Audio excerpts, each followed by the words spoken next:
Assalamualaikum warahmatullahi wabarakatuh.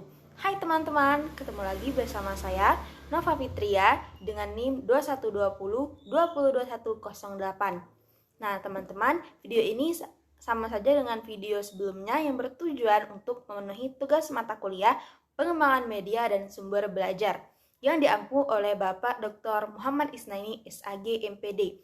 Jika pada video sebelumnya kita membahas mengenai pengertian fungsi dan manfaat media pembelajaran secara umum, di sini kita akan membahas mengenai pengertian, fungsi, dan manfaat media pembelajaran di dalam kelas.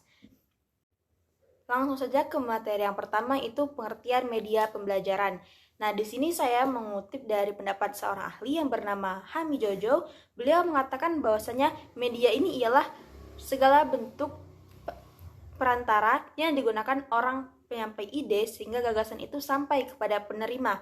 Nah, adapun pengertian dari pembelajaran, ini merupakan membelajarkan seorang pelajar. Maksud membelajarkan di sini adalah upaya atau usaha membuat seseorang jadi belajar. Dari kedua pengertian istilah tersebut, dapat kita simpulkan bahwasanya media pembelajaran ialah segala sesuatu, baik berupa alat, bahan, ataupun keadaan yang digunakan sebagai perantara komunikasi dalam proses pembelajaran. Nah, itu dia teman-teman pengertian dari media pembelajaran. Selanjutnya yaitu fungsi media pembelajaran dalam kelas. Nah, peranan media dalam pembelajaran ini sangat menentukan efektivitas dan efisiensi pembelajaran untuk mencapai tujuan pembelajaran. McCowan dalam bukunya yang berjudul Audiovisual Aids to Instruction menjelaskan 4 fungsi dari media pembelajaran dalam kelas ini.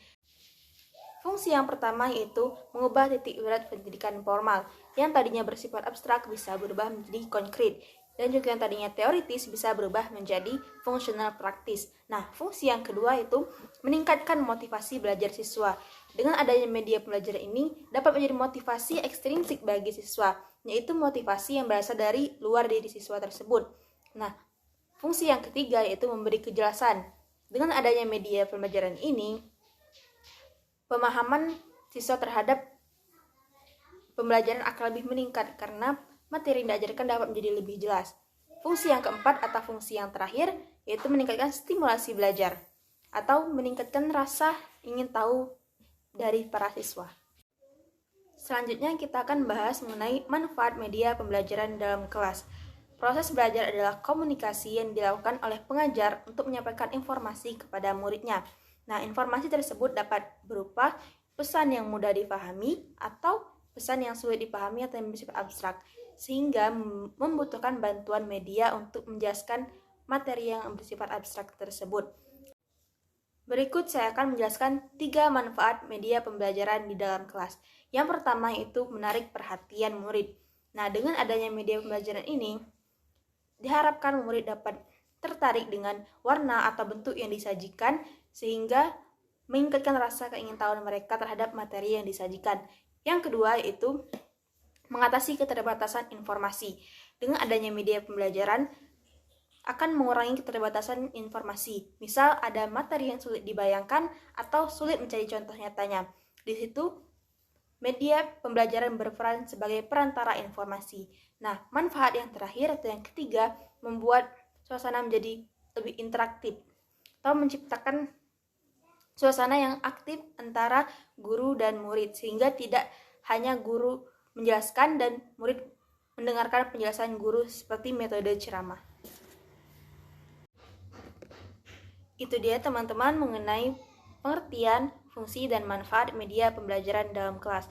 Selanjutnya yaitu pengertian, fungsi, dan manfaat sumber belajar yang ada di lingkungan sekolah. Langsung saja kita ke pengertian sumber belajar. Pada hakikatnya, sumber belajar ialah segala sesuatu baik berupa benda, fakta, ide, orang, dan lain sebagainya yang dapat mempermudah proses belajar. Contoh dari sumber belajar ini seperti buku, modul, atau bisa berupa tempat yaitu museum, kebun binatang, atau pasar bisa juga jadi sumber belajar. Nah, itu tadi pendapat menurut ahli yang bernama Prastowo. Association for Education and Communication Technology atau yang disingkat dengan AECT menjelaskan bahwasanya sumber belajar adalah semua sumber baik bersifat data, orang, dan barang yang digunakan oleh peserta didik baik secara sendiri-sendiri maupun gabungan atau kelompok yang biasanya dalam lingkungan informal yang digunakan untuk mempermudah proses pembelajaran. Nah, sumber ini bisa meliputi pesan, orang, bahan, alat, teknik, dan lain sebagainya. Berdasarkan pengertian sebelumnya, dapat kita simpulkan bahwasanya sumber belajar ialah semua sumber baik berupa data, orang, metode, media, ataupun tempat berlangsungnya pembelajaran yang digunakan oleh peserta didik demi memudahkan proses belajar. Nah, di sini saya akan menjelaskan macam-macam kategori sumber belajar. Yang pertama itu sumber belajar cetak, yaitu buku. Yang kedua, sumber belajar non-cetak, itu video atau audio visual. Sumber belajar yang ketiga itu sumber belajar fasilitas, itu berupa gedung-gedung seperti laboratorium ataupun perpustakaan dan lain sebagainya. Sumber belajar yang keempat yaitu sumber belajar kegiatan yang berupa wawancara atau observasi. Sumber belajar yang kelima itu sumber belajar lingkungan, seperti taman, museum, dan lain-lain. Setelah kita mengetahui pengertian dari sumber belajar, kita akan mengetahui apa sih fungsi dari sumber belajar ini. Nah, di sini saya akan menjelaskan 4 fungsi dari sumber belajar. Yang pertama itu meningkatkan produktivitas pendidikan. Yang kedua, memberikan kesempatan kepada peserta didik untuk mengembangkan dirinya sesuai kemampuan yang ada pada dirinya. Yang ketiga itu memberikan dasar pendidikan ilmiah yang lebih tersusun karena disusun secara lebih sistematis sebelum memulai pembelajaran.